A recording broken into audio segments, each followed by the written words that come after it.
नमस्कार। मैं रामचंद्र सालुंके मुंबई का रहने वाला हूँ। कुछ दिन पहले मेरे बच्चे को, जिसका नाम ओम है, उसको सर्दी और बुखार शुरू हुआ। उसकी उम्र 8 साल की है। मैंने उसको लोकल डॉक्टर के पास लेके गया। उन्होंने मुझे कुछ एंटीबायोटिक और कफ सिरप दिया, पर वो मैं उसे देना नहीं चाहता था। तो मैंने डॉक्टर विश्वरूप चौधरी जी को कांटेक्ट किया। मैंने उनका ऑनलाइन फॉर्म भरा। उसके बाद मुझे नाइस एक्सपर्ट असाइन हुए, डॉक्टर मधु बंछोर। उन्होंने मुझे कांटेक्ट किया। मैंने उनको पूरी हिस्ट्री बताई। उन्होंने मुझे नेचुरल तरीके का डाइट दिया, जो मैंने ओम को शुरू किया, और विदिन 2 डेज़ उसका बुखार चला गया। उसका बुखार कम से कम 102 103 रहता था, जो विदिन 2 डेज़ चला गया। उसके बाद उसको खांसी शुरू हुई। वो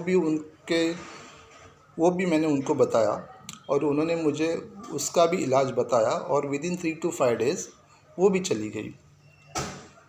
ये पूरे समय डॉक्टर विश्वरूप चौधरी के नाइस एक्सपर्ट डॉक्टर मधु बंछोर और उनके सीनियर डॉक्टर टिकेंद्र वर्मा ने मुझे बहुत सहायता की। Every time they are available. मैं कभी भी उनको कांटेक्ट कर सकता था, और उन्होंने मुझे ऐसी ऐसी नेचुरल तरीके की चीज़ें बताई जो हमको मालूम नहीं थी, और विदाउट मेडिसिन मेरा बच्चा आज ठीक हो गया। मैं डॉक्टर विश्वरूप चौधरी और उनके एक्सपर्ट डॉक्टर मधु बंछोर और टिकेंद्र वर्मा, उनका धन्यवाद करना चाहता हूँ। Thank you.